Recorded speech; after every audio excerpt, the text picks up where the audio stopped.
Assalamualaikum. Hai teman-teman yang soleh dan soleha. Apa kabarnya hari ini? Pasti masih semangat dan tetap ceria. Bertemu kembali dengan Bu Rini pada pelajaran fikih. Hari ini kita masih membahas pelajaran 3 tentang tata cara bersuci. Oke, are you ready? Selamat menyaksikan.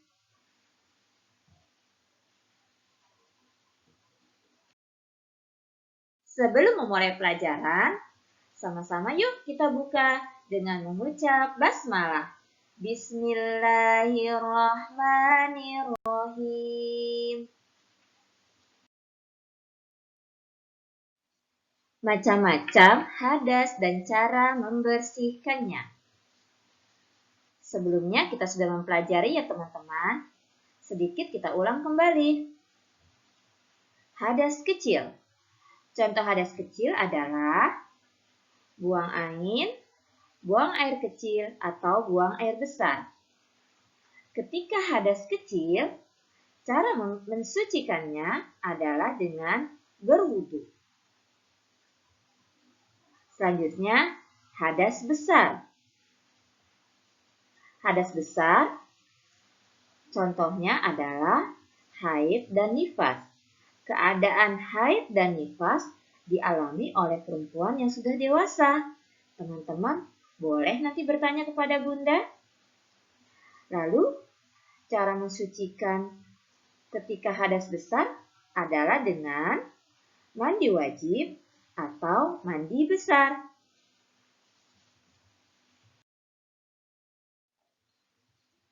Tata cara bersuci ketika buang air besar dan buang air kecil. Ketika buang air besar dan buang air kecil, ada caranya teman-teman. Pertama, dengan membersihkan kubul dan dubur dari kotoran dengan menggunakan air bersih. Kubul dan dubur itu apa sih? Kubul itu bagian depan, dubur itu bagian belakang ketika kita buang air. Jangan lupa dahulukan bagian depan ya teman-teman untuk menjaga kesehatan. Setelah itu, siramlah kloset dengan air secukupnya. Pastikan sampai kotoran menjadi hilang.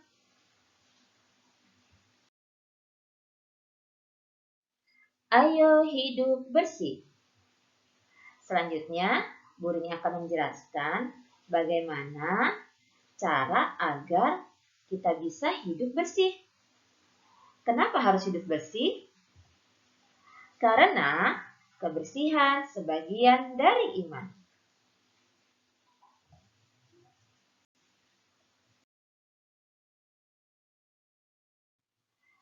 Cara hidup bersih yang pertama adalah dengan memelihara kebersihan badan.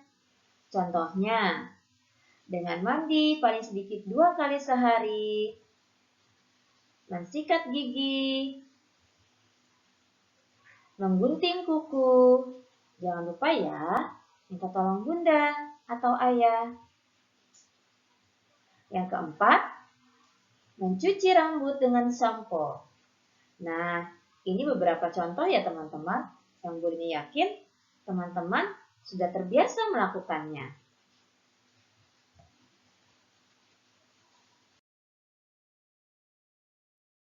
Selanjutnya, cara hidup bersih yang kedua adalah dengan memelihara kebersihan pakaian. Bagaimana caranya? Yang pertama, baju yang kotor harus segera diganti. Diganti dengan baju yang bersih, agar badan kita menjadi sehat. Lalu, pakaian yang kotor dicuci dengan sabun pencuci pakaian. Setelah itu, dijemur hingga kering. Dilipat, selanjutnya disetrika agar rapi dan wangi.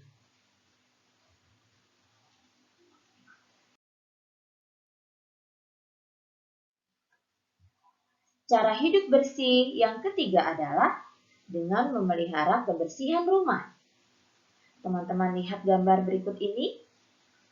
Ya, Mereka sedang bekerja bakti membersihkan rumah. Apakah teman-teman pernah melakukan seperti ini bersama ayah dan bunda, juga kakak atau adik? Tentunya pernah ya. Nah, sekarang Buni akan menyebutkan apa saja atau cara-cara untuk menjaga kebersihan rumah. Yang pertama, membuang sampah pada tempatnya. Sampah di dalam rumah jika sudah penuh harus dibuang ke tempat sampah yang lebih besar. Yang kedua, membersihkan debu pada beberapa bagian rumah. Misalnya jendela, pintu, meja, lemari, dan lain-lain. Yang ketiga, membersihkan atau mencuci piring yang kotor. Keempat, membersihkan lantai dengan cara dipel. Yang kelima, menyapu lantai rumah. Dan yang keenam, menyapu halaman rumah. Nah, ini beberapa contoh cara memelihara kebersihan rumah. Bagaimana teman-teman? Sudah mengerti kan tentang materi yang tadi Bu Rini sampaikan? Oke, selanjutnya Bu Rini akan mengajak teman-teman mengulang materi-materi sebelumnya. Yuk, kita mengulang materi bersama-sama. Semangat!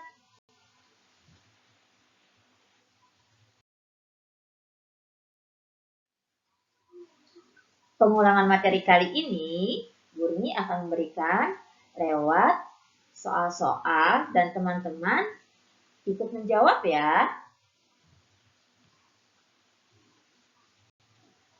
Pertanyaan pertama, bersuci disebut juga, ada yang masih ingat? Oke, betul sekali. Bersuci disebut juga toharo. Kalau hadas, teman-teman masih ingat artinya apa? Agak panjang ya, tapi mudah kok. Ya, hadas artinya keadaan tidak suci. Nah, kalau ini pasti teman-teman masih ingat sekali. Ya, najis artinya kotoran. Betul sekali.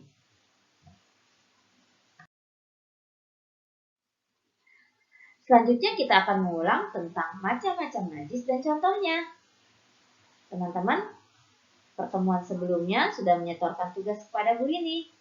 Jadi Bu Rini yakin teman-teman masih ingat ya. Najis macam-macamnya terdiri menjadi 3, yaitu najis ringan, najis sedang, dan najis berat. Teman-teman masih ingat juga contoh masing-masing najis? Mari ikut menjawab bersama Bu Rini. Najis ringan contohnya air kencing atau air seni bayi laki-laki yang belum makan apa-apa kecuali ASI.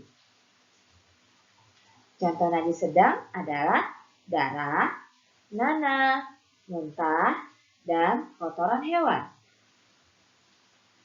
Contoh najis berat adalah air liur anjing.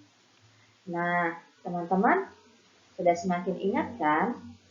Teman-teman harus bisa membedakannya ya. Untuk najis ringan dan najis berat, contohnya masing-masing hanya 1. Kalau najis sedang, contohnya banyak.